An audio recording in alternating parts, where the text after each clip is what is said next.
Bentar ya. Oh, oke, yep. Oke, sudah. Oke, ya. Good morning. Om Swastiastu, Namo Buddhaya, Shalom, salam kebajikan, Assalamualaikum warahmatullahi wabarakatuh. It is a great pleasure for me to open the second round of public discussion on human rights mechanism for the fulfillment on human rights today. As you may aware that this public discussion is part of the program called as joint course or class on human rights master degree held by FISIPOL UGM, Mahidol University, and also in collaboration with the postgraduate program of Magister Legal Science of Faculty of Law UGM. So today's session, we have three distinguished speakers which have a great experiences on the topic of the effectiveness on human rights mechanism in Indonesia. As you may aware, Indonesia has very unique and complete domestic mechanism on human rights. We do three national human rights institutions, that is National Commission on Human Rights or Komnas HAM, National Commission on Violence Against Women or Komnas Perempuan, and National Commission on the Protection of Child, KPAI. So this institution has certain roles in promoting and monitoring in human rights. So we do have also ombudsman, but today we don't invite ombudsman yet, which is some aspect has worked to the effectiveness of government services related to human rights issues as well. So today public seminar, we want to know more about the institution's work and its effectiveness and their struggle in running their mandates. So I will hand the sessions to my colleague, Pak Gaffar, to chair this session. Pak Abdul Gaffar Karim is a senior lecturer for the Faculty of Social Political in UGM. Time is yours, Pak Gaffar. Terima kasih. Thank you, Bayi. Good morning, everyone. First, I would like to thank all these prominent persons, the commissioners of many key institutions in Indonesia regarding the human rights, for being with us today. And thank you for the students for being here. Pak Beka, Bu Andi, dan Bu Rita. These students come from many countries. They are part of the joint program on International Master on Human Rights. And it's jointly managed by Mahidol University in Thailand and Gadjah Mada University in Indonesia. And for this course, we managed as a cross-faculty program because we jointly manage this with the LLM program at the Faculty of Law managed by Bayi and as the part of MHRD program at FISIPOL UGM. So it's really cross-country, cross-discipline program. And first, I would like to introduce the speakers here. We have Pak Beka Ulung Hapsara, the Commissioners of Indonesia's Human Rights Commission. Pak Beka has been a leading activist in Indonesia before he joined the commissions. And also we have Ibu Andi Yetriyanti. He's the Commissioner of apa bahasa Inggrisnya itu ya? On Violence Against Women. National Commissions on Violence Against Women, gitu ya. Komnas Perempuan, Komnas Nasional Anti Kekerasan Terhadap Perempuan. But otherwise, people publicly know the institution as Komnas Perempuan, the Women Commission, the Women National Commission. But it's focused on the issue of anti-violence. So we have Ibu Andi Yetriyanti, who also has long experience in the topics. And we have Rita Pranawati, the Commissioner of KPAI, Komisi Perlindungan Anak Indonesia, the commissions of the Indonesian Commission for Children Protections. Pak Beka has been with us, ya, sudah berapa kali di kelas ini ya, Mas Beka ya? Ini untuk yang kedua. Kedua kali. He also teach this class last year, but this is the first time we manage this as more public public session that will be published later after the class. So Pak Beka, Bu Andi, and Bu Rita, we have students from all over the world. Basically, we have Adnan from Bangladesh, we have Sharmila from Nepal, we have Ice and Patch from Thailand, we have some others from Indonesia, including an Indonesian who are currently staying in Bangkok. So this is a cross time zone session, and I believe it's still 8 a.m. in Bangladesh. So we will manage this session first with the presentation from our guest speakers, starting from Pak Beka, followed by Bu Andi, and then concluded by Bu Rita. We would like to ask the speakers to share their experience and managing the institutions, including the challenges, the problems, the issues they face in playing their role in the institutions. Probably we will give them about 15 minutes for the presentation, and then we will then follow with the questions and comments from the students. We will start with Pak Beka, and then followed by Bu Andi, and then Bu Rita. Pak Beka, will you start now? Yes. Silakan, 15 minutes. 15 minutes. I'll try to exactly 15 minutes. It doesn't have to be exactly. It's very hard. More or less 15 minutes. More or less than 15 minutes. Yes. Thank you, Pak Gaffar, Mbak Ayi. Very good morning, everybody. My name is Beka. I'm from National Commission on Human Rights. Then I will presenting, because I already prepared the material for this very noble forum. So I'll try my best to presenting in more than less than 15 minutes. But yeah, I know it's very hard. Let me start from beginning. Yes. Yes, this is my second become a guest lecturer, because last year actually offline before COVID-19 attacking all over the world. So I hope this presentation also is clear, and then we can discuss it more further about this theme or our experience during this very hard situation and condition.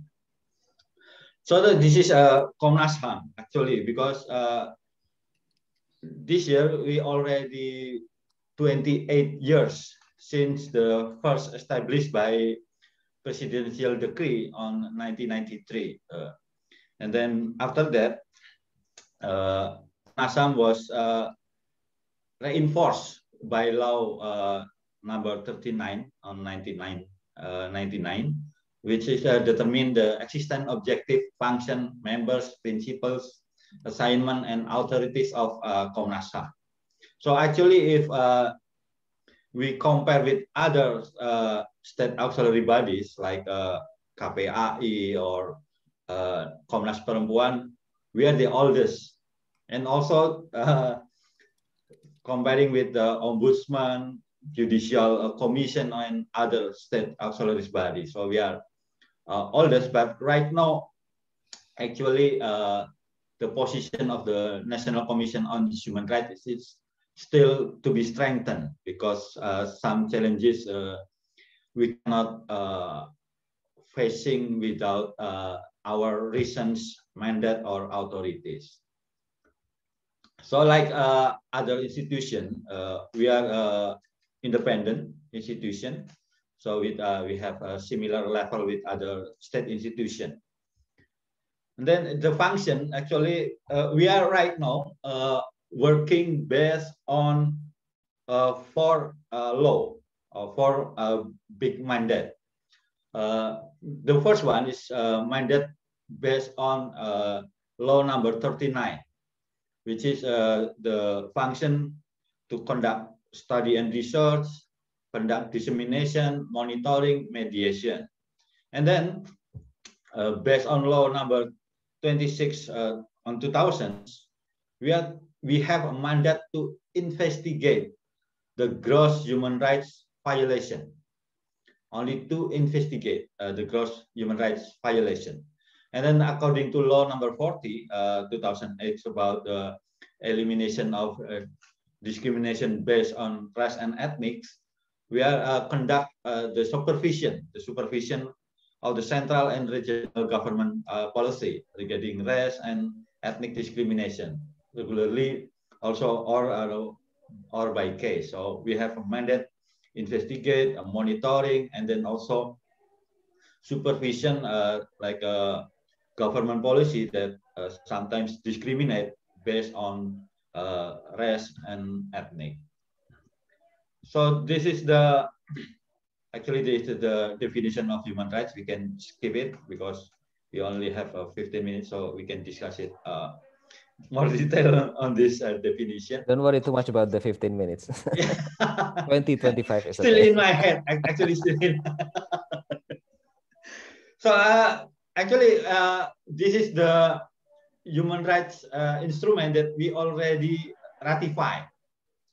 If we compare with other country in ASEAN, maybe in ASEAN, we are the highest commitment on ratifying the human rights instrument, because we already ratified 8 instrument and then 2 optional protocol. Yes, this is later on maybe. So this is actually the some of basic principle of human rights, the state obligation towards human rights. So based on law number 39, we have 5 obligations by state actually. Obligation to respect, to promote, to fulfill, to protect, and to enforce.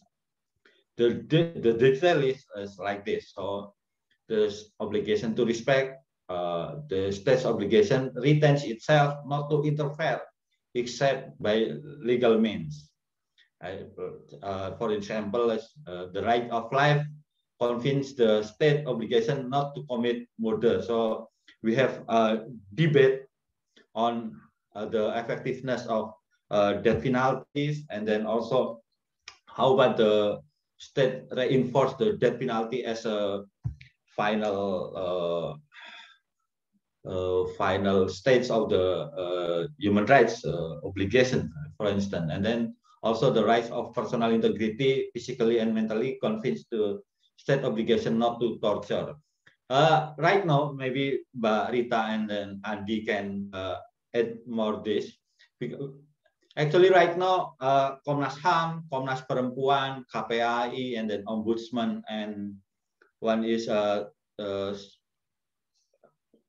witness protection institution.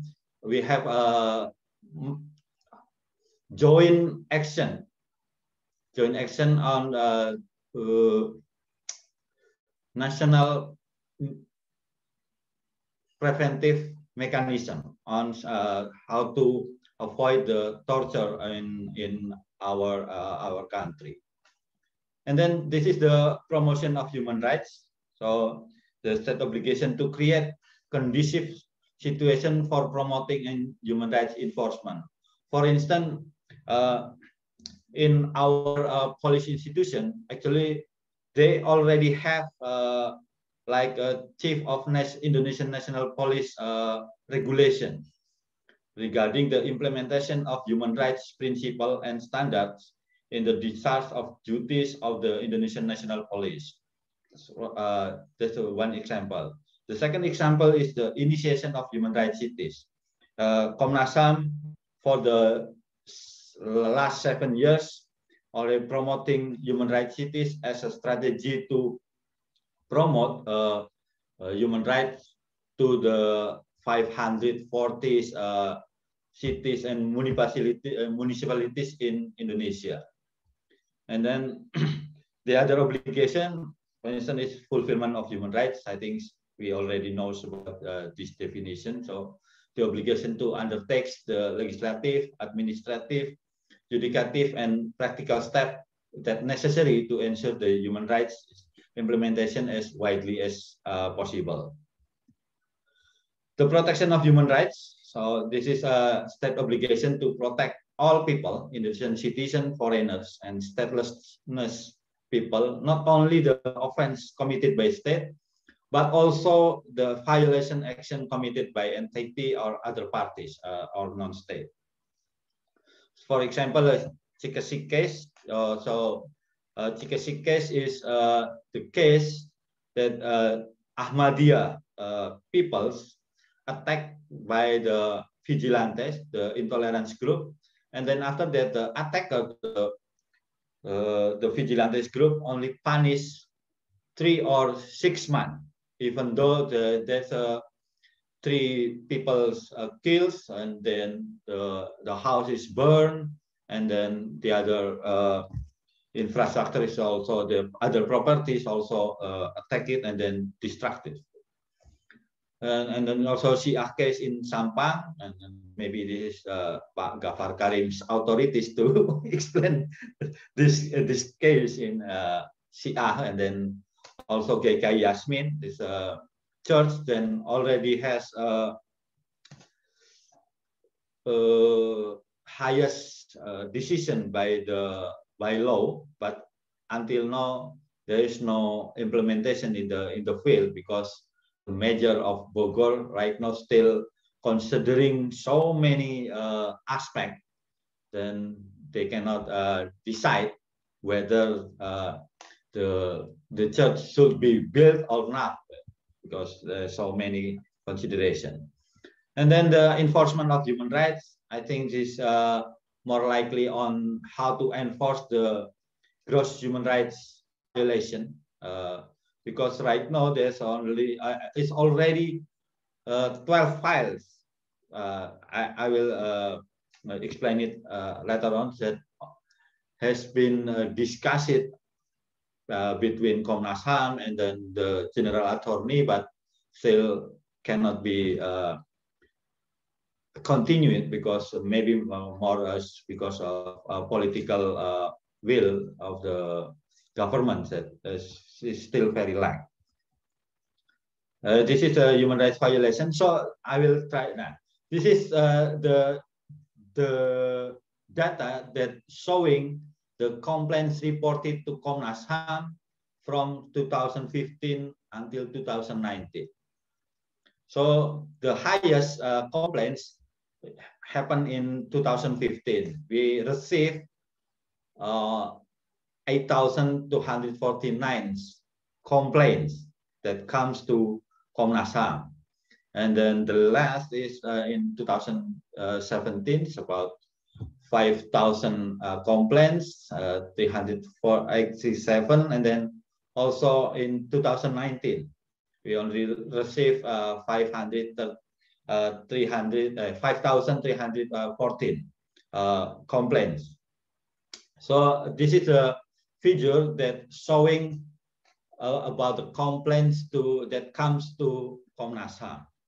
And then what is a complaint about that come to Komnas HAM?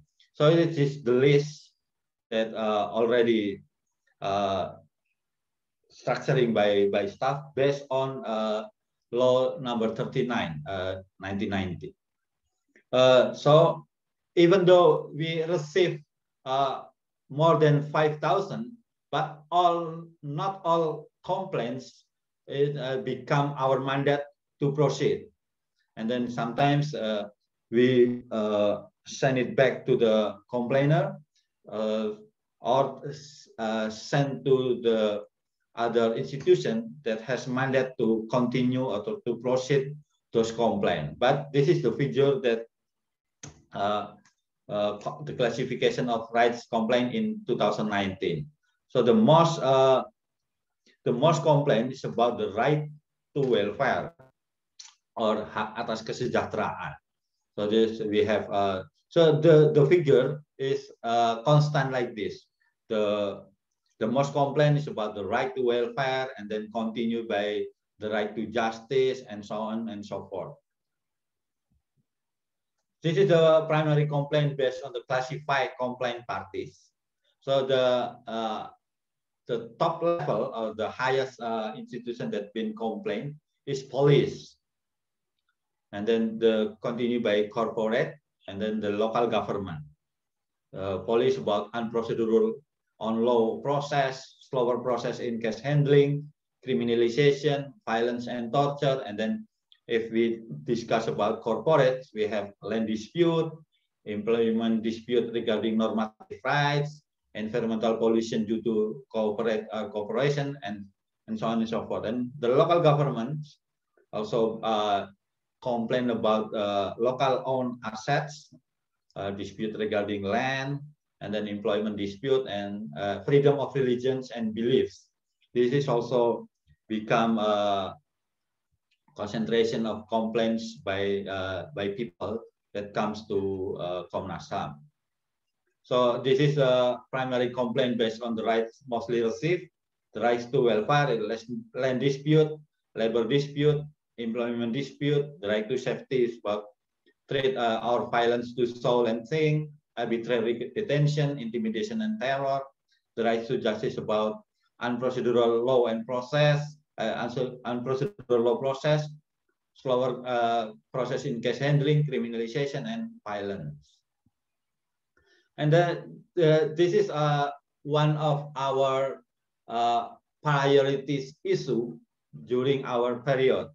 One is the Agrarian Reform. The typology and the spreading of agrarian case, if we discuss in 2019, is very much like this.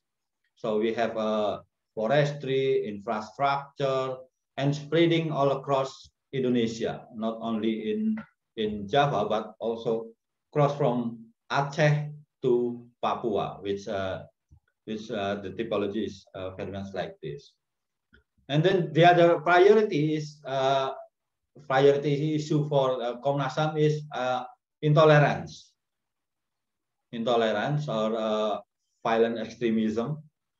So the distribution of intolerance extremism case, if we take a look for the based on the region, the Central Java or Jawa Tengah is the highest complaint about the intolerance case in 2019.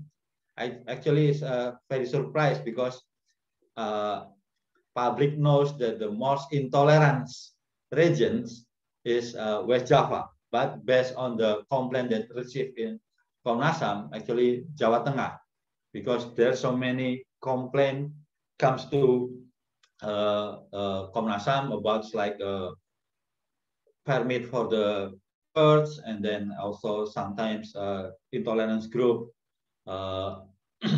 comes to minority groups and then distract their ceremony or something like that. The subject of intolerance extremist cases, mostly complaint institution, is central government, and then the local government, education institution. Right now, I am still campaigns on the SKB 3 Menteri. What is SKB 3 Menteri, Pak Gaffar? It's like a joint decree of the three ministry about the school uniform, because maybe 1 month ago there's a case in Sumatera Barat, and then organisasi masyarakat or people organization, and then also the people itself that been complained. So this is the gross human rights violation. So we have actually we adopt two kind of the gross human rights violation. The first is genocide, and then the second is crimes against humanity. Because if we take a look at the Rome Statute, there's four kind of gross human rights violation, but based on law number 26 on 2000, we only adopt two kind of gross human rights violation, that which is genocide and crimes against humanity. So this is the file that's investigated by Komnas HAM and already finished. Right now, all the files is in General Attorney's hand because they have an authority to proceed our report. So we have 65, Mysterious Killing, Talang Sari, Trisakti Semanggi 1, Semanggi 2, then May 98, Enforced Disappearance, some case in Papua, and then some case in Aceh. So this is that I already mentioned about the judicial mechanism in Indonesia. The Komnas HAM as an investigator, the General Attorney as the investigator itself, which is penyidikan. And then non-judicial mechanism. Actually, after the law of commission and reconciliation truth has been revoked by Constitutional Court, there was no longer any non-judicial mechanism. So the only mechanism to solve, to finish the gross human rights violation is by judicial right now. And then I think this is the recommendation of Komnas HAM about how to solve the gross human rights violation. So we already met President Jokowi 3 times or 4 times during our period. So this is maybe the most frequent period that Komnas HAM met with the President. So in December 11, we sent a letter, we sent a recommendation to solve the gross human rights violation. One is the President immediately make sure the Attorney General use his authority to investigate it 10 at that time, but right now is 12 cases that files that Komnas HAM has completed. And the second, the President could use, this is the interesting one, the important one, the President could use Article 47 of Law number 26 of 2000 concerning the settlement throughout the Commission of Truth and Reconciliation that was established by its law. So even though the law number 27 of 2004 concerning reconciliation truth has been revoked, but President could use, can use Article 47 on those law by number 26 to the settlement of reconciliation commission. So I think I will finish it, stop it here, because maybe we can discuss it about the human rights situation in 2020 in discussion, question and answer. Thank you, Pak Gaffar. Thank you, Pak Beka. I think we have growing issues on some cases of human rights, despite the hope that the human rights issue will decline after the political reform, but that's not what happened. So thank you once again, Pak Beka. So next we will have, who will be first? Bu Andi first. Thank you, Pak. Bu Andi. So everyone, we will have Bu Andi next. Bu Andi is the chairperson of Komnas Perempuan, the chairperson of the Commission for Women, National Commission for Anti-Violence Against Women. Bu Andi, silakan juga sama seperti Mas Beka, officially 15 menit, tapi ya santai lah. Time is yours, Bu Andi. Thank you. Good morning, everyone. In Indonesia, I really would like to address selamat pagi dan salam Nusantara serta salam sehat untuk kita semua. Just wish that everybody is in a healthy condition, and also a greeting, warm greeting from the archipelago of Indonesia. It's a great pleasure for me to be able to speak before you all. And here I would like to make a special address to my actually seniors, and I can actually say teachers, my guru. Ada Mbak I, yang we know that she's also leading the LLM in UGM. And also there is another used to be a colleague of mine at the commissioner, Pak Agustinus Supriyanto, who was the commissioner in my first batch of, in my first term as commissioner back in 2010 and 2014. So this is my second. Selamat pagi. Selamat pagi. Mas Agus. Yeah. This is my second term as commissioner, and I was asked by the other 14 commissioners to be the chairperson. Komnas Perempuan, similar to Komnas HAM, is governed with a collective collegial perspective. Hence, a chair basically is not the utmost person at decision making process, but the utmost decision making body is actually the plenary meetings of the commissioners, of the 15 commissioners. So let me share my PowerPoint, and I hope that I can actually introduce Komnas Perempuan in 15 minutes. Right.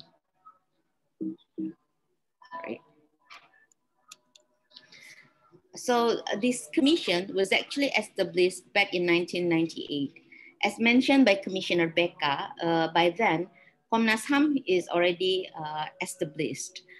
But during the tragedy, there is a need for a special body that is comprised of people with a specific expertise in looking at violence against women. Since the tragedy back in 1998 involved rape, gang rape in particular, as well as other sexual violence committed against particularly ethnic Chinese women, and the exposure of this incident has actually encouraged other women from various areas of Indonesia experiencing violence in the name of special military zone policy. So Komnas Perempuan can claim that it is actually the first institution established in the Reformation era of Indonesia, because in May 21st, the stepping down of President Suharto, who has affirmed authority for the last 32 years of new order regime in Indonesia, stepped down. And it actually marked the new phase of political era in Indonesia, known as the Reformation. It was Komnas Perempuan was established with a presidential decree not long after the ratification of the Convention of Anti-Torture. Hence, at its statute, it was stated that Komnas Perempuan need to build its framework with not only Constitution and the Convention on the elimination of all forms of violence against women, but also in the spirit to enact the Convention of Anti-Torture and other inhuman, degrading punishment or treatments. Komnas Perempuan is actually the one and only institution in Indonesia that has a specific mandate to utilize the Anti-Torture Convention. We are also asked to use other relevant national frameworks as well as the international human rights instruments. Similar to Komnas HAM, we have the, I hope I put it here, okay. We have the authority to conduct public awareness and education, research and review of relevant laws and regulation, monitoring fact findings and reporting on violence against women and women's human rights. The only difference that we have with Komnas HAM, since Komnas HAM is established with law, legislative law, we do not have what's called subpoena power. So we do not have the authority to request for all parties to provide us with evidence that needed in order for the fact-finding and monitoring. However, since the expertise of Komnas Perempuan is very particular, Komnas Perempuan, with the request and also discussion, we do also support some of the Komnas HAM's fact-finding missions. And we are still, as Beka mentioned earlier,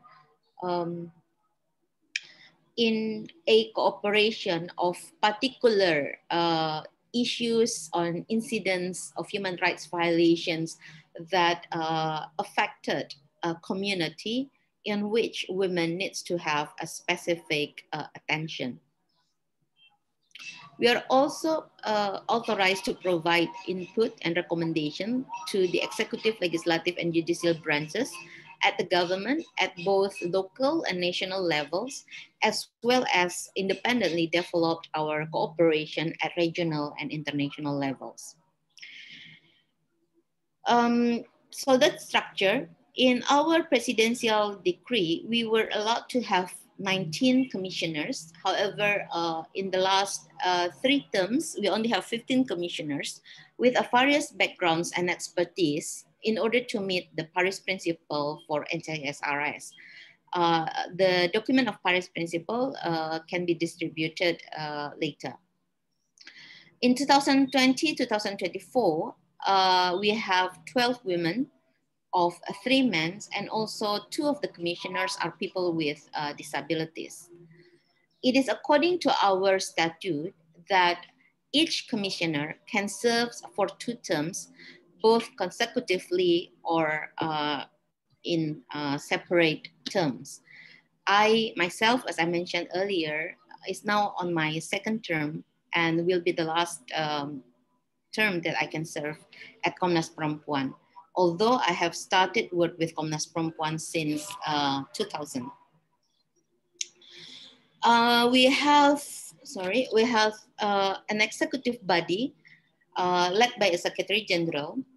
And according to our presidential decree, we are only allowed to have 45 staffs, which actually hindered Komnas Perempuan from works effectively. But with the support of other grants, we are now working with 80 staffs. In our terms of 2020 and 2024, we have 5 priority issues, namely women in conflict and disaster situation. This is actually formulated very early January, and we didn't realize that by then we are heading to pandemic COVID-19, which has a prolonged impact on our life up to date. The second priority issues is women detainees, prisoners, and in detention alike condition, women workers or women at working space, sexual violence in all contexts, and also on ensuring the strengthening of institutional capacity. I just want to highlight some of the key achievements of Komnas Perempuan in the last 22 years. So I would like to categorize it into 4 items. Namely, one is the knowledge building. Since we have the authority and also mandate to conduct research, fact findings, and monitoring, that is actually the foundation for all Komnas Perempuan's advocacy. Hence, it is the knowledge that needs to be generated based on the experience of women victims of violence, as well as the women defenders. And through that experiences and knowledge, we built our policy recommendations through several laws that managed to be issued, as well as those that are now being discussed. including the anti-sexual violence bill, which is still on delay. We also use this knowledge building to develop strategic networkings. So the strategic networkings is not only to do the policy advocacy works, but it starts from the very beginning of generating the knowledge needed to transform the situation. And it is also that with that knowledge, we build our campaign or education materials in order to gather more public supports. Besides that, we are also initiating a philanthropic movement to support women victims of violence through the services provided by societal-based efforts. We call this philanthropic movement Pundi Perempuan, and it is managed by another foundation, since Komnas Perempuan is a state institution and we are not allowed to handle a separate public budget outside our own institutional budget. So now that's some brief introduction of Komnas Perempuan. What are the challenges and opportunities after 2 decades of reformation in eliminating violence against women? Let me just put you to a very brief context of women's vulnerability to violence. So we are looking at conflict and disasters. Beka just touched the issues of agrarian cases. And it also linked very closely to the natural resources conflict and land disputes. And we are looking at some of the prolonged conflicts, such as in Papua, as well as in Aceh, despite the fact that it has actually signed a peace accord back in 2005. Also on religious intolerance and women in the context of violent extremism.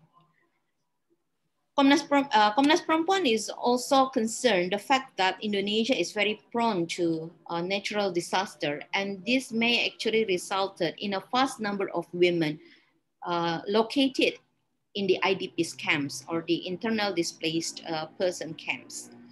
And we have actually conducted a series of research on the impact of pandemic COVID-19 to domestic violence, sexual violence, as well as exploitation and impoverishment of women. We are concerned that the fact that the child marriage is still rampant with women leadership is very fragile, despite the fact that the members of MP, the women members of parliament is increasing as the result of the 2019 election. On women at work, we look at the income gap and also other cases of violence for sure, including the maternity facilities provided, and also on the issue of migration. What I would like to highlight that not only the poverty actually create a vulnerability specific to women, but the violence itself has created a more severe condition of impoverishment. And this is actually confirmed by the study of Ministry of Development, National Development of Indonesia, where the number of women living in poverty is higher at almost all levels of age and almost all region. And the long life expectancy of women means actually a longer period of poverty. Now, we are looking also on the cases of violence against women reported to Komnas Perempuan. There is an increase of number reported. On one side, it means that the victims is actually more alert that their cases can be reported. And it can also mean that the confidence of society on the legal process is increasing. However, it is a very important to look at the capacity to handle those cases. Just before I mention about the capacity to handle cases of violence against women, I would like to highlight that from all the cases, domestic violence is still the majority of the cases reported to Komnas Perempuan, with an increased number of sexual violence committed by those not only at home, but also at education institutions. There are also cases of religious minorities, attacks against religious minorities and natural resources-based conflict, as I earlier discussed. But we are also concerned that the fact that there are many more cases of criminalization of women human rights defenders in all cases that they're advocating. After 22 years of reformation, there are some achievements on regards of policies. We call it the conducive policies, but also the number of discriminatory policies is at highs. It's increasing. So what we are looking at is actually the weak measures to correct the discriminatory bylaws, and how some of the conducive laws has been utilized to criminalize women. For instance, on anti-domestic violence law, some women who actually left house for leaving their house for safety are then being sued by their partners for neglecting the family, which is criminalized under the domestic violence law. Now, there is also, as I mentioned, prolonged delay on anti-sexual violence bill, which is needed desperately by women victims of violence. We are looking at some of the opportunities, including National Priority Program on Policy Harmonization. And also there is a very interesting shift of political responses to intolerance in the last 5 months, I guess. And I would say that it is also encouraged by the persistent movement of human rights and tolerance for the 2 decades in Indonesia. Now, I touched the issue of the capacity to handle cases of violence against women. On paper, there is an increased number of institutions providing services for women victims of violence. That is the number on the right hand. But if we are looking closer to that condition, we would actually find that most of these services is only available in Java Island and also in urban settings. And it has actually chronic situation that has not been addressed well enough, such as the lack of human resources, lack of budget, and also in the lack of safe house, etc. Now, with the new policy on the position of Ministry of Women Empowerment supported by Ministry of Home Affairs, we are expecting that some of these chronic problems can be addressed better. I would not go through in details. You may later discuss this, but what I'm trying to highlight is the fact that the capacity of servicing or handling cases of violence against women is limited. The situation of COVID-19 pandemics exposes and aggravates the existing problems already there. And it obstructs or it's actually undermined many of the cases, since the services need to look at their capacity, at the aspect of infrastructure, policy barriers, and also their own support, because the defenders is also put themselves at risk of health, safety, and income. Now, this is my last page of presentation. I would also like to highlight other challenges and opportunities in advocating women's human rights issues. As mentioned earlier, Komnas Perempuan is established in the midst of conflicts in Indonesia. Not long after the May 1998 tragedy, conflict erupted in almost all areas in Indonesia. And we have not seen a firm political will to resolve past violation of human rights, which namely those conducted in the prior to the Reformation, as well as the conflict occurred during the Reformation time. There is ongoing denial, particularly on sexual violence committed within the past violation of human rights incidents. And it is prolonged the impact and actually created a condition where possibility of reoccurrence is very apparent, namely the discrimination and racism against two in particular, the Chinese community as well as the Papuan. We are looking at policies of ambitious development plans, of infrastructure, of exploiting or extracting natural resources that undermining the due diligence principle to ensure protection of human rights, and they will create conflict in various areas. Corruption and weak law enforcement, political system that encourage primordial identity politics and money politics.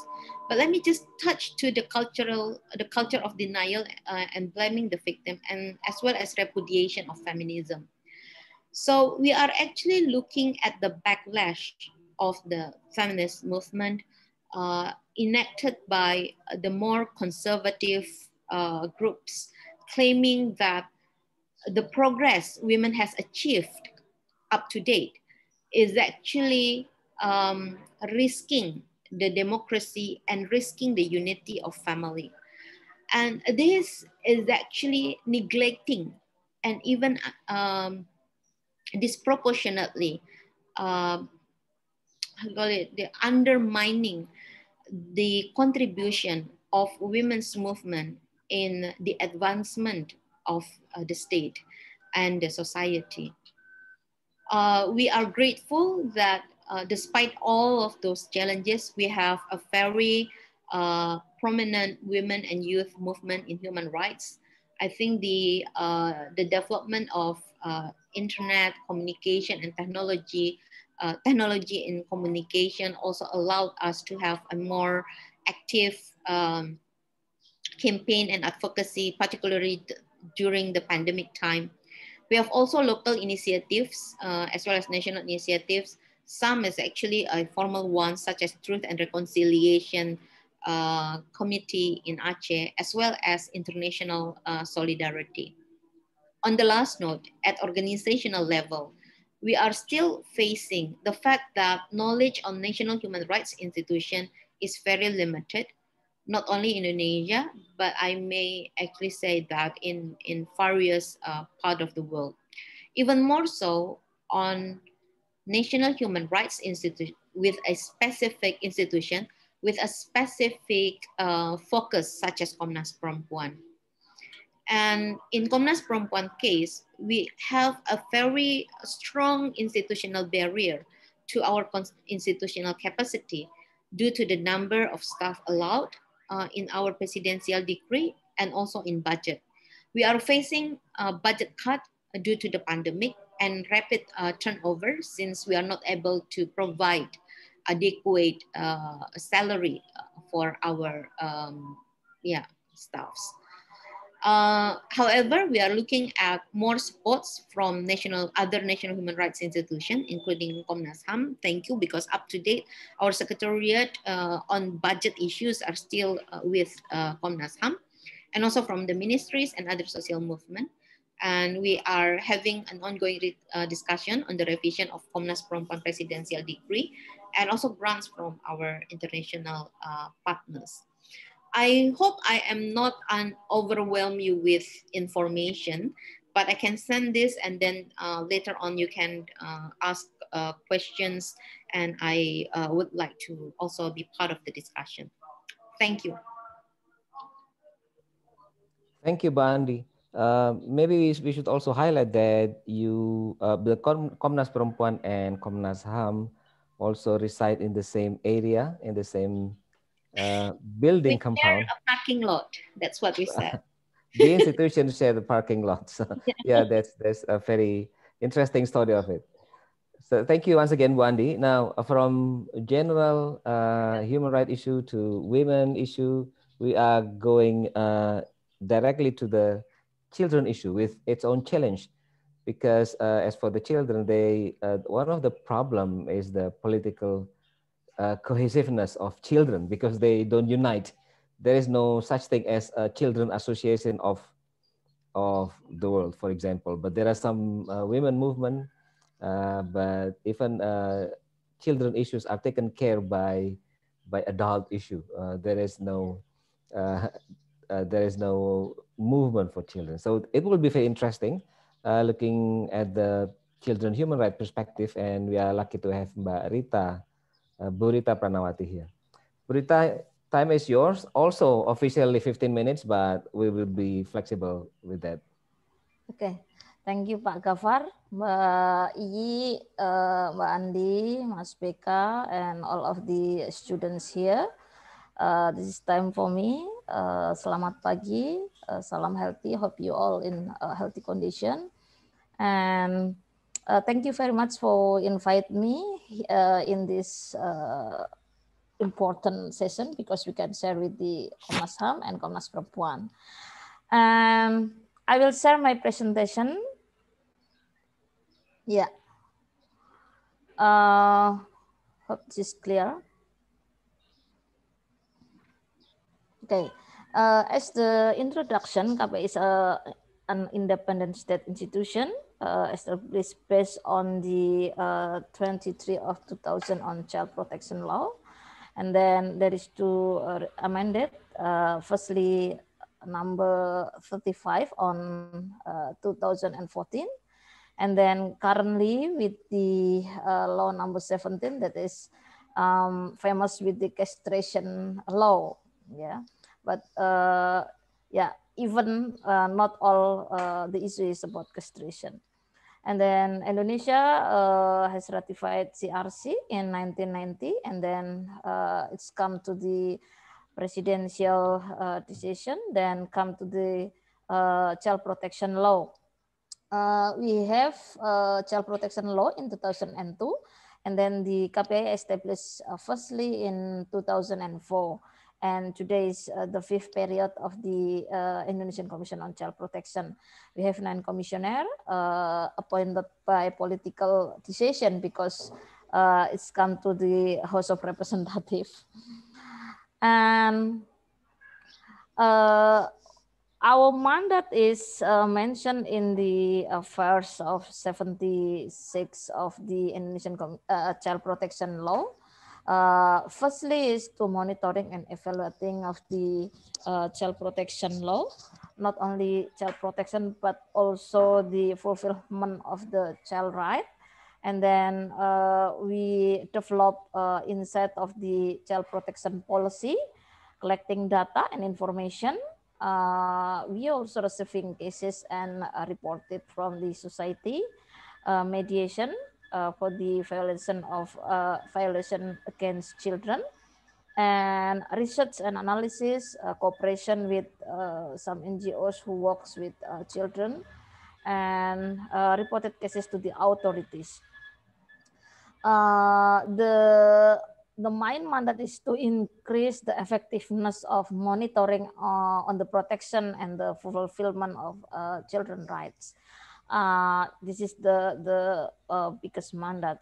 And KPI is mandatory in the national level, but in the provincial level, we have KPAD, Komisi Perlindungan Anak Daerah, but this is not mandatory, so we only have 5 in provincial and 40 in the district.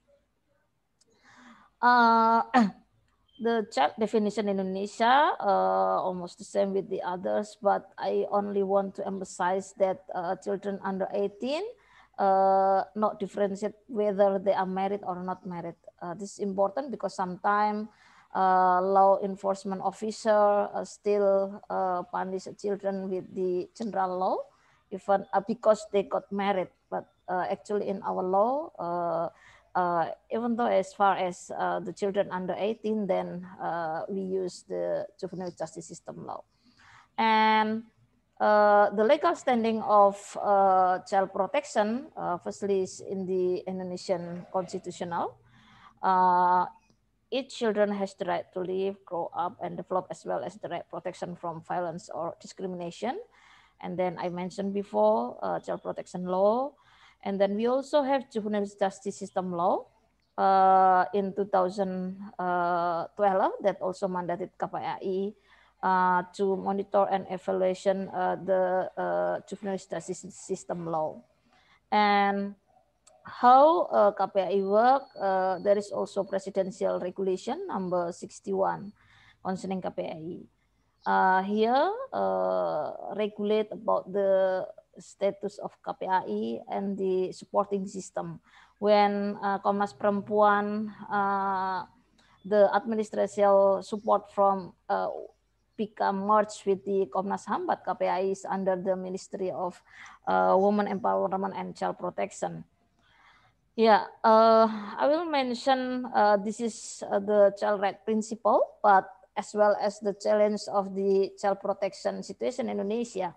Firstly, is non-discrimination. Mas Beka already mentioned about the freedom of religion to wear or to not to wear jilbab. This is should be fulfilled for every child. But still KPAI receive some cases related to the discrimination, as well as the status of the economic sometimes, for example, for the health services.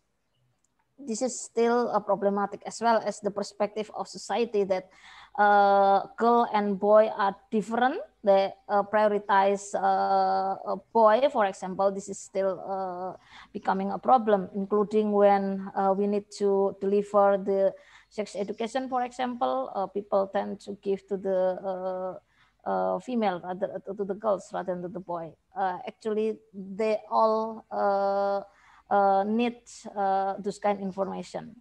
The second child right principle is the best interest of the for the children of the child. This is also because children under parents or under adult, then sometimes the best interest for them, not for the children. This in every situation, even in the public policy or even sometimes in the family. This is because children only have a political vote in 17, so this is not important for politician or for the leaders to hire or to listen to the children's voice. And right to life and growth, this is important. Physical, not only physical but also psychological, because life is not only physical but also psychological. This term also there's a challenge from the society because they only want to ensure the basic needs, especially for the physical one, but for the psychological one is not really taking care of them. And children participation here means children voice. Actually, the cases or something that is decided related to children, we need to listen to the children voice, including actually there is forum anak child forum. Then they also can participate in the we call it Musrembangda, the conference for decide the local development. Then forum anak or child voice can participate in this meeting. This is in the provincial level, national level, and also a district. This is the case handled by KPAI from 2011. I'm so sorry, not translated yet this page, up to 2020. Previously, the bigger cases is children in front of the law. But then during the pandemic, the biggest cases is from the family and parenting, mostly because of the situation, a conflict situation of the parents. Then it's come to the conflictual situation for the children. The second is the problem of fulfillment of educational rights during the pandemic. COVID-19 because the access to the gawai, gadget, and also the internet, sometimes they cannot catch up with those tools, and sometimes because of the economical situation, some children are being cut off by school because they cannot pay the school fee, for example. And the third problem is again in children as a victim of the physical, sexual, and psychological violence against children. And during the pandemic, the number is increased, up to 2 times from the 2019. And the child protection under the cyber situation also becoming conflictual because currently the children become victim of the violence in cyber. Is not only we didn't need against to meet to commit violence in sexual violence against children, but through the cyber, our children also are becoming a victim. And what are the priorities of the program in KPAI? And this is also based on the national development program by President and Bapenas, National Ministry for Development. Firstly is about the child right in the family, and this situation is mandated in CRC verse 5 that every family need to fulfill children right, and the state need to empower and ensure and develop the capacity of family, but we still lack on this situation. And fulfillment of educational right, because during pandemic, this is becoming a big problem. The violence against children in private, I mean in family, in public, including school or boarding with religious-based school. I mean, because there are some problems also in this kind of school. Violence against children in cyber, and then child marriage, Mbak Andi already mentioned, but fortunately we already we have new regulation that the age of marriage is 19 for both boy and girls. And we also have still problem on stunting and health basic services, trafficking and sexual exploitation, and it's a bit increased during the pandemic. And child labor as a scavenger and being prostitute during the pandemic increase. We have monitoring and evaluation in 39 cities, and this is very sad because the situation of pandemic truly affected to all of our children. And this is the specific institution responsible for the implementation of child protection: state, government, local government, community, family, parent, and guardian. The problem is here, the local government, because I already mentioned about the community, the parents, but I want to emphasize in the local government. For the KPI first, with the system building approach, this is norm and regulation, program and budget, and human resources. The structure of KPI itself independent, but the administration support is under the Ministry of Women Empowerment. This is not suitable with the Paris Principle, for example, with the minimum budget, with the minimum human resources, because they are only support by the low budget, and also a bit difficult to allow in to develop their capacity. While Indonesia is very huge, from Papua to Aceh, and with the minimum budget, so it's become difficult, and we only have 5 KPAD in provinces and 40 in district. This is the situation. While in the local challenges, law number 23 of 2004 about regional autonomy said that children is under the local autonomy, local government. That's the child protection implementation is really dependent on the provincial and district government. While maybe they have norm and regulation because of the child-friendly city, child-friendly city needs this kind of norm. But we saw that their program is very, very limited. Program and budget. The program, the heavy of the program is only in the how to respond the case, while the preventive this is still limited. This is a big problem when we only focus on the rehabilitation process rather than the prevention. While the budget from our survey, 9 provinces only have the budget only 0.5 up to % from the whole of the provincial or district budget. This is very low. That's why it's a bit difficult. This is the challenge of the child protection implementation.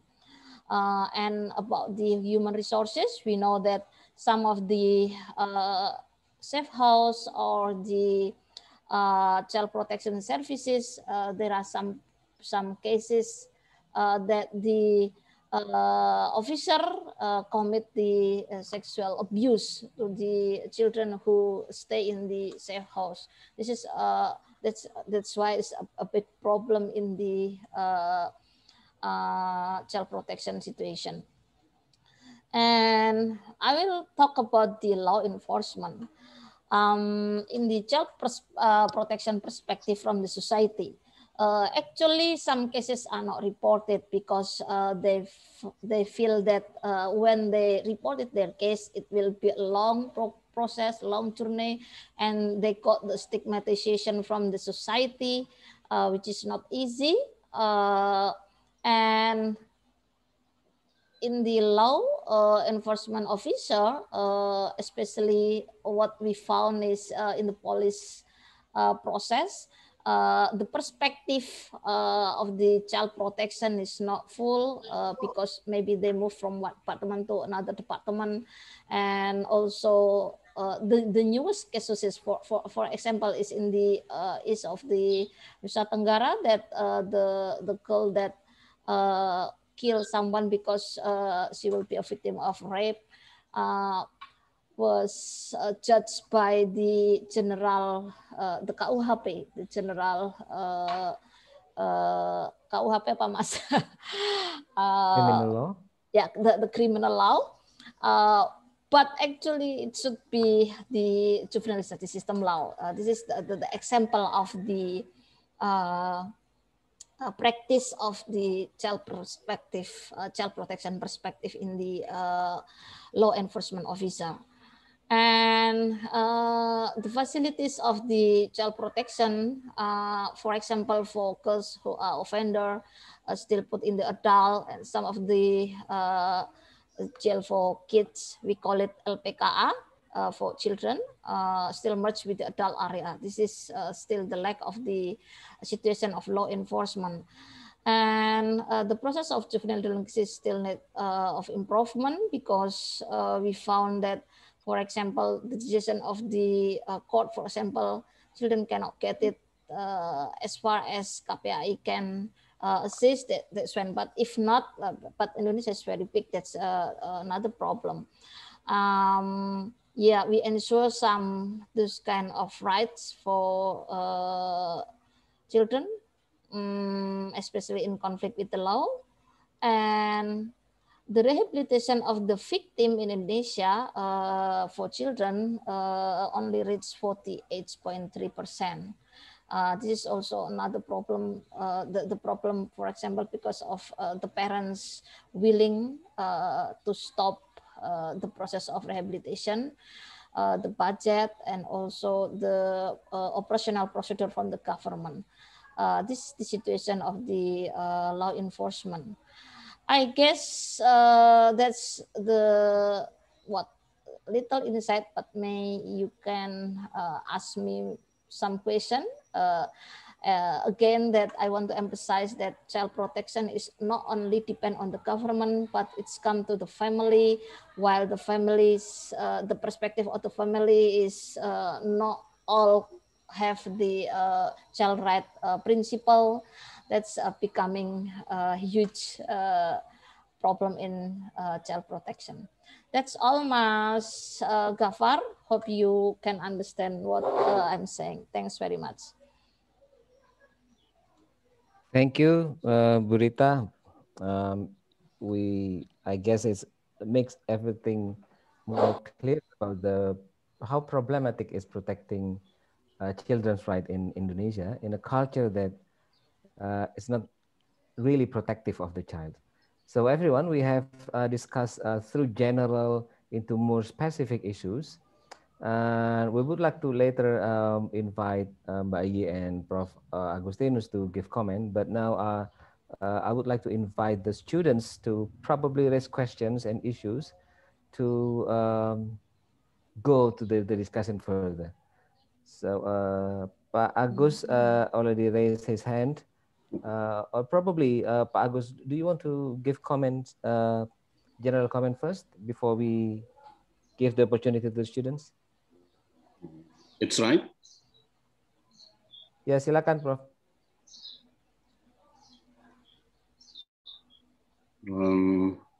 Good morning, everybody. In the morning, I'm learning a lot and taking inspiration a lot from the latest developments from the 3 human rights institutions through the 3 speakers, Mbak Andi, Bu Rita, and Pak Ulung.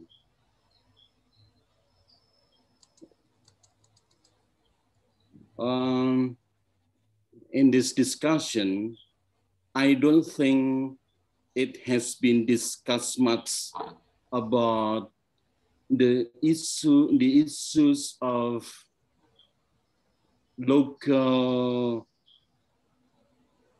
religion, especially issue the followers of local religions. So I would like questions for the 3 speakers. First of all, I would like to ask Pak Ulung a short question about the protection of local religions that are widespread throughout Indonesia. The question is, what is the role and efforts of the National Human Rights Commission in protecting the followers of local religions? Secondly, I asked Mbak Andi a question. What is the latest development of protection for women, the followers of local religions, carried out by Komnas Perempuan? Thirdly, for Ibu Rita, what efforts has KPAI made to ensure the education of children of local religions, considering that schools in Indonesia usually only provide lessons on major or mainstreaming religions? One more question for Mr. Ulung. Considering the protection of local religions, regarding both men, women, and children. Is there any initiative from Komnas HAM to work together with Komnas Perempuan and KPAI to provide protection for them? I think it's all. Thank you. Thank you, Prof.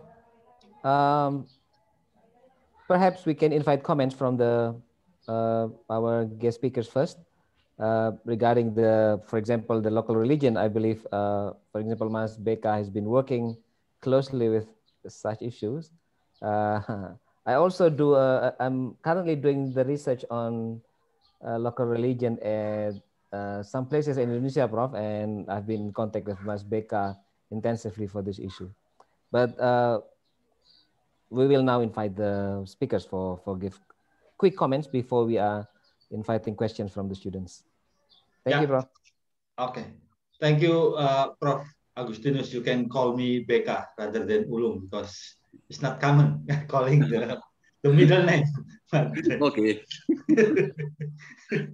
Yes, about your question. Actually, in terms of human rights, there's no differences between what we call it international religion or local religion, because there's no, we consider there's a equal position and then also equal definition between what we call it religion and local religion.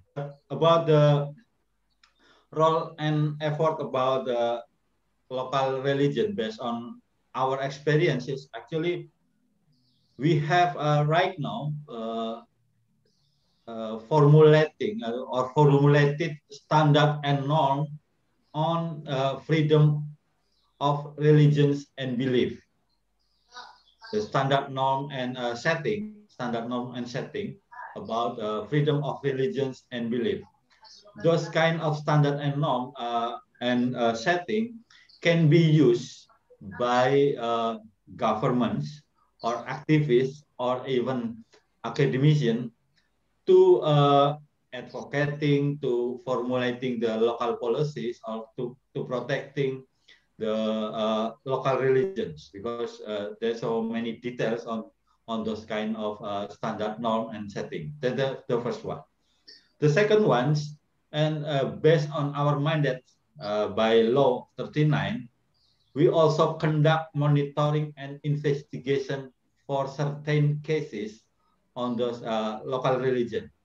For instance, like Mas Gaffar said before, mentioned before, like Sunda Wiwita. We join action with Komnas Perempuan actually to advocating them to protecting them their rights on in Kuningan area. So, and also we try to convince the Ministry of Home Affairs to issue recommendation and protection to those kind of local religions communities. That for one example. The other example is also in East Nusa Tenggara. There's a local religion community called Marapu. Right now, they are facing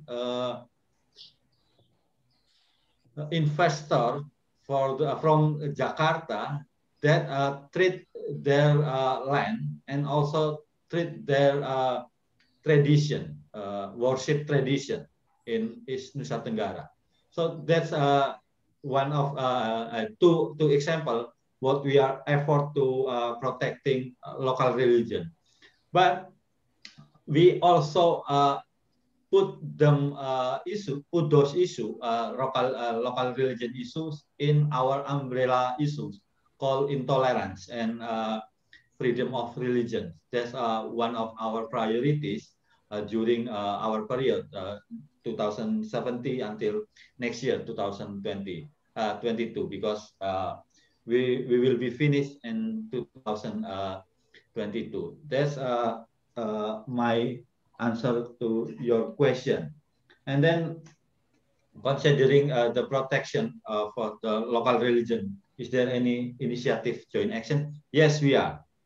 We, like I mentioned before, we have a joint action with National Commission Violence Against Women to Sunda Wiwitan, and also the other local religions in East Nusa Tenggara Timur, East Nusa Tenggara, masyarakat adat Pubabu. There's also there's a joint action, and we have coordinating, and then sometimes share information what we are doing so far, and then come up with like a joint action in the field. So I hope this can answer your question. Thank you. You're welcome. Thank you, Mas Beka. Bu Andi or Bu Rita, do you want to give comments on the questions raised by Prof. Agus? Yeah, maybe me. Some cases reported to KPAI regarding to the belief of the local belief. The problem is sometimes because they didn't want to the report cases to KPAI is because the children forced to choose one of the religion, the formal religion. That's why that's some reported to KPAI, and we do some advocacy. One case is in Central Java, for example. Then we coordinate with the Department of the Education in the local, the Central Java. Then the children can do their own faith, for example. This is their own belief, for example. This is what we do advocacy. And the other advocacy is with the Ministry of Religion and Home Affairs, because for example, the birth certificate will also related to the local belief sometime in the past. So currently it's become more easier with the new regulation from the Home Affairs. Maybe that's the KPAI doing, Pak Gaffar. Thank you. I'm sorry, can I add one point? Yes, yes, Mas Gaffar. Yes. Yes, actually, the situation in Indonesia is very unique regarding to the local religions, because officially government claim that local religion is not religions, only belief. That's why the local religions is under supervision of Ministry of Education rather than Ministry of Religion Affairs. That sometimes make our advocacy or our monitoring is more difficult because sometimes if, for instance, in Sunda Wiwitan, in Kuningan, the PIC for those cases from the government side is come from Ministry of Education. But if we discuss with local communities, for instance, from NU, from Muhammadiyah or other religions, or for instance, from Catholics, we have to coordinate with the Ministry of Religion Affairs. That's make more difficult rather than to solve those kind of problems. So that's my additional comment. Thank you. Thank you, Mas Beka. Mbak Andi? Just to add to that, since it is governed differently, so previously the local beliefs, or in Komnas Perempuan we prefer to call it the indigenous beliefs, are actually facing various layers of discrimination. It is only after the issuance of Constitutional Court decision that they are allowed to be registered equally on public administration. However, it is also treated in a separate or in a different ways. So now in Indonesia, there are two forms of ID cards, one stating religion, the other one stating beliefs. in accordance to whom is actually registering their identity. And we have seen in Komnas Perempuan the increasing possibility of indigenous religion to formulate their own material for education. Hence, their children at schools are also allowed to be taught with their own beliefs. Previously, they were asked to join one of the religious classes. However, it's also in a lot of debate, since indigenous with indigenous religion is taught in a completely different methods in the sense of modern pedagogic approach, such as the on some indigenous religions, it is only those who has the authority to secretly whisper the wisdoms of the indigenous beliefs are authorized to teach that beliefs. And those that has the authority at community level might not be the one who is able to be certified under the education kind of management, arrangement, which is very technical with a lot of, like administrative requirements as well as procedures. We are also seeing that women adherent to local beliefs are still, registering complaints on the access to employment, because several institutions are still not recognized the indivisibility of religion and beliefs, such as we have still received complaints on the difficulty to access work at the military institution and the police. And lastly is also on the places of worship and cemetery. The one that Commissioner Beka mentioned in Sunda Wiwitan is on cemetery, but also because in many society mind, the adherent of local beliefs are considered heretic. Some consider is Syriac, animist, etc. Hence, they are actually considering them against the constitution, against the state philosophy. So I think there is still a lot of layers of challenges need to be tackled by not only national human rights institution, but also at the societal level. A cultural movement needs to be done in order to change that set of mind. Thank you. Thank you. Thank you, Bu Andi. So now, everyone, we will try to conclude the sessions by 11 because it's Friday, and as part of the Nahdlatul Ulama movement, Pak Beka will need to go to the masjid. Okay, so I would like to invite comments and questions from the students.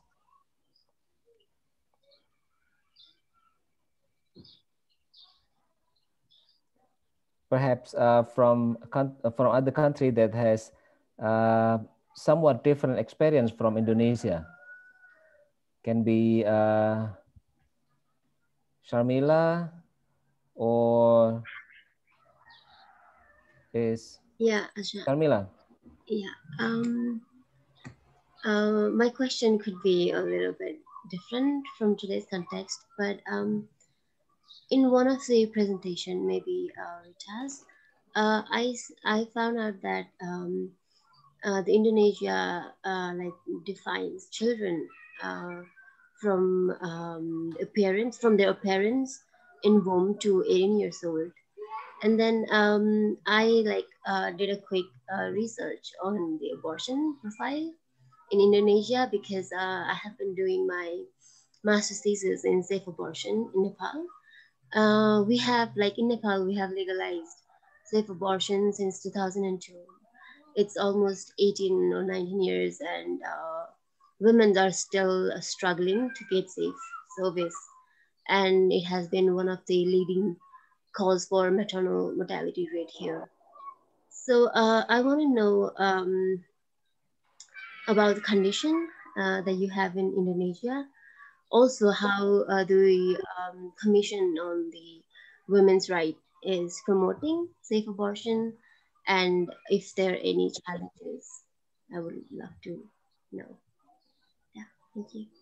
Yeah, thank you, Sharmila. There would be that would cover many issues, including perhaps cultural and law enforcement, and even some health issue that can be addressed. So yeah, but I would like to invite other comments or questions from students first before giving back the time to our resource persons today. Shafira, do you want to ask something? I would like to ask a question to Bu Rita. With regards to the protection of child's rights in KPAI mechanism, specifically towards child victims. Bu Rita mentioned that the process of delinquency is still in need of improvement, right? Especially towards the rehabilitation of child in conflict with the law. But how about the fulfillment with regards to the restitution and the rehabilitation of the child's victims?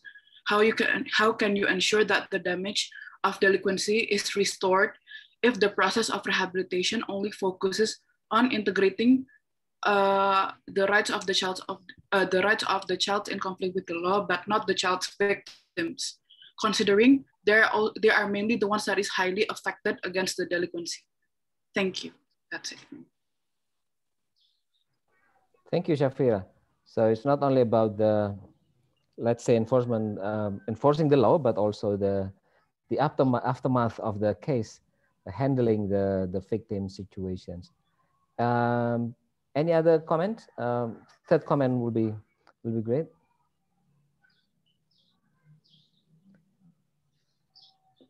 Eyes or Patch from Thailand's experience. Do you have any comments or questions? Yes, I have question. Yes, Patch, please. Yeah. Bapak Ibu, ini Naris. How do you your name? Naris. How do you yes, Naris. Yeah, Naris. Naris, but we call him Patch. Patch, yeah. And I'm sorry for my poor connection, so I can't like open the camera. But I have a question regarding my master thesis as well about the food security. As I know that for the Indonesian, they have like one of the most population for a citizen in the world. I just want to know that how Indonesian government trying to protect and to promote the food security agenda to support the citizen to reach their food security status, especially for those who are the vulnerable group, like the poor people or the children as well. Thank you. Yeah, food security from the human rights perspective is always interesting. Yeah. Thank you, Pat. Thank you for raising the questions. Now, Pak Beka on Bu Andi on Bu Rita, we have 3 sets of comments and questions. Maybe Bu Andi and Bu Rita first. Okay. Yeah, it relates to mostly to women and children, but also with food security. Mas Beka can also give some comments. Thank you. Bu Andi or Bu Rita first? Silakan, Mbak Rita. Ya, makasih Mbak Andi. Firstly, about the right to life, Indonesia has the health law. This mentioned in the health law that the abortion eligible for some reason, for example, the health situation, and then the victim of the rape, and there is a process here, like counseling, that's their own choice, up to 40 days. This is, Indonesia is unique because there is religious, what we call it, maybe Islamic organization that also influence the law sometimes. This is the situation, but this is actually what the health law legalized about the abortion because of the woman situation, and also the health situation, and also when they are the victim of the rape, there's also a process and up to 40 days. And some of the situation is the illegal abortion, which is especially female become the victim because the process of abortion is not proper, then impact to the health condition of the female. That's the situation. And the second one is I will answer the question about the victim. Actually, children as offender also a victim of the situation. Not only the truly victim because they commit crime is because of the parenting situation, the social and the society situation influenced by many factors. And what we found when children become a victim of, for example, sexual violence against children, girls, for example, it's also difficult to find that they are got legal aids from the free legal aids. We call it pasbakum, for example, because the juvenile justice system law emphasize to assist the children as a victim, as a offender, rather than as a victim. This is also our finding.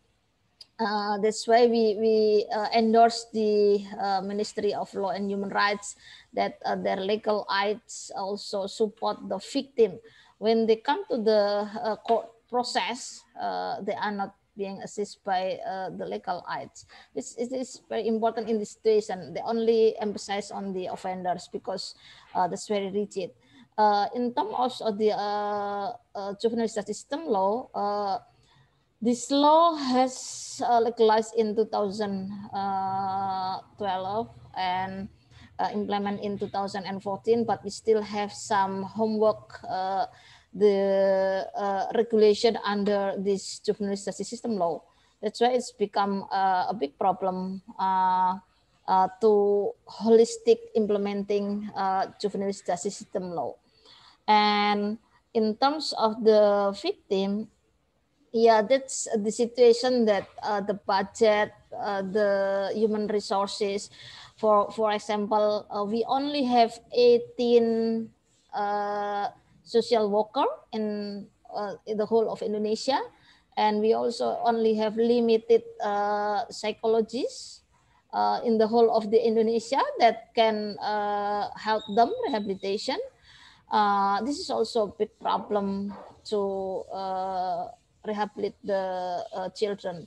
And when the children become offender, we in KPAI also advocate that the children in LPKA, the child icon, I don't want to say child, yeah, LPKA, the right of the education, because sometimes also it's also difficult. Sometimes they need to go out from the LPKA to get the education. During the pandemic, for example, not all of the children in the LPKA can get the access of education, for example. And also the health security insurance, for example, not all of them have it, for example. This is also what we advocate, that the basic health services needs to be provided by the Ministry of Law and Human Rights, for example. Yeah, this is the situation that linkage from the family situation, because sometimes the parents as the parents who has children as a victim didn't want to continue the rehabilitation because of the stigmatization. They choose to move from the location to another city because to stop their stigmatization, for example. This is the situation actually. That's all, Pak Gaffar. Yeah, thank you, Rita. Bu Andi, your comment, please. I would like to touch with the third question first on food security. I also have that question actually, how the government are going to be succeeded with its food security program when in the same time it has a contradictory policies regarding the usage of land that actually in the name of development are allowing a fast extracting natural resources as well as converting fertile lands to infrastructural sites. The policy for food security can be traced back in the New Order regime in 1970s. However, Indonesia has never changed its policy of gaining domestic revenue from a more manufacturing industrial and even using raw natural resources to boost its national domestic revenue. And in all of this situation, women has actually experienced a very significant impact, yeah, regarding the loss of their sites for gathering food, for planting their sources of food from home. Even we're looking at the multiple burden due to the scarcity of water and also herbs needed on the traditional medicine that they are more familiar with in handling their situation of health. So I think that is actually a very important question, and I'm also looking forward to my colleagues' response to that. And secondly, I would like also to touch the issue of safe abortion. As mentioned by Commissioner Rita, under Indonesian health law, it is possible to have abortion if you have a health issue, the maternal health issue, as well as the rape victim. However, it is very rarely to have medical personnel who would like to conduct abortion for women victims of rape. Komnas Perempuan has been in a close discussion with Ministry of Health in order to ensure that this facility is accessible for victims of rape. During this time, we have actually observed cases where women victims of rape trying to conduct abortion are actually risking her lives or actually end up in jail because she will be criminalized by abortion. We do not also have the law that will criminalize those who are enforcing the abortion, namely, say, the rapist or the partners of the woman who, due to their sexual intercourse, then do not want to, to be responsible of the condition of the unwanted pregnancy. Komnas Perempuan is trying to have this provision under the Anti-Sexual Violence Bill. However, the discussion in the Parliament are still at delay in this 2021.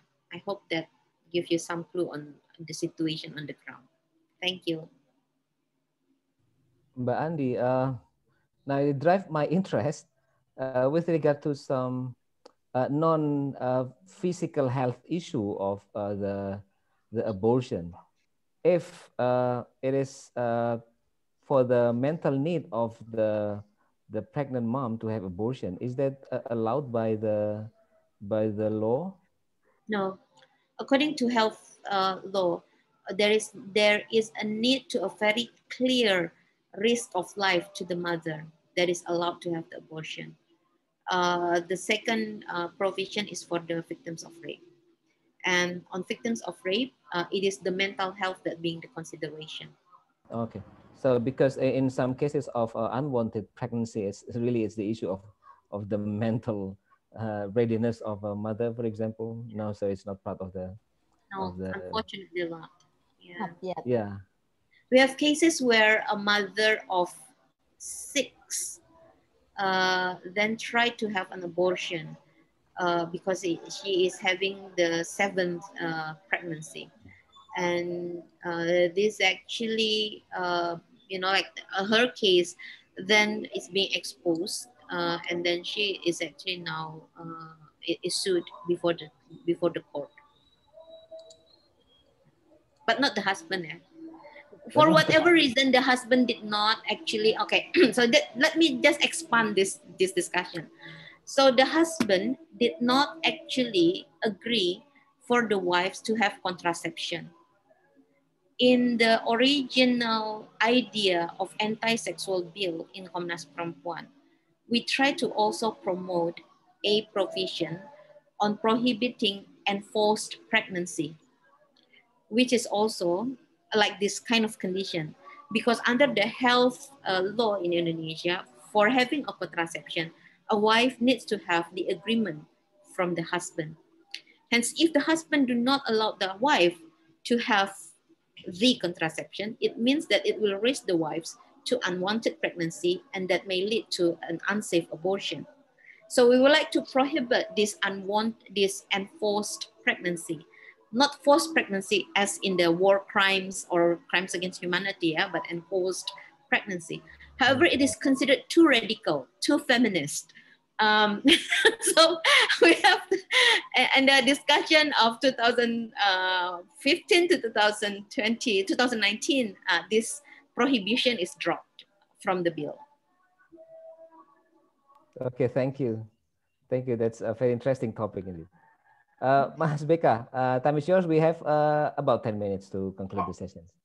Yes, thank you. About the question number 3 about food security. Actually, this afternoon, I will give a speech about those kind of issues, food security and the development paradigm and human rights in Airlangga University seminar. So I think it's kind of related with those kind of questions. Actually, more or less same with Andy's answer about food security. We cannot separate those kind of issue with a bigger perspective. I mean, bigger perspective. We have to look the economical paradigm in Indonesia, economic and development paradigm in Indonesia. That's, I think, the root of those kind of problem or issue related with the food security and then the right to food. Because in Komnas HAM, we identify there's a lot of violation of human rights that the cause is based on those kind of policy and strategy of the developmentalism. And then that's the first point. The second point, it's also, I think the condition is not changed very much since maybe Suharto's era's beginning in 1967 until now. There only understand that the one term of ideology, like investment, building, not try to protect the rights of the citizens or what kind of human rights that can be protected or fulfilled during the development eras. That's the second point. The third point is right now the data shows that the area of plantation, area of mining is always increased every year. That reducing and also change the life of maybe farmers and then peasant to fulfill the needs of foods or other needs, basic needs. That's why we have to address those kind of issues from the roots, and then the second is from the policies from the central government, rather than just addressing one cases, two cases, or three cases that maybe drag the public attention. And the last one is about infrastructure. I think the massive infrastructure development is also affecting peasant farmers or the grassroots levels of society to fulfill their basic needs daily. That's become a problem. That's why sometimes government always answering those kind of problem with instant policy, importing rice, importing other foods, and that, and so on and so forth, rather than try to implementing a sustainable development to fulfill basic needs of every citizen in Indonesia. That's my answer, Pak Gaffar. Thank you. Pak Gaffar, I want to add a little bit about the food security.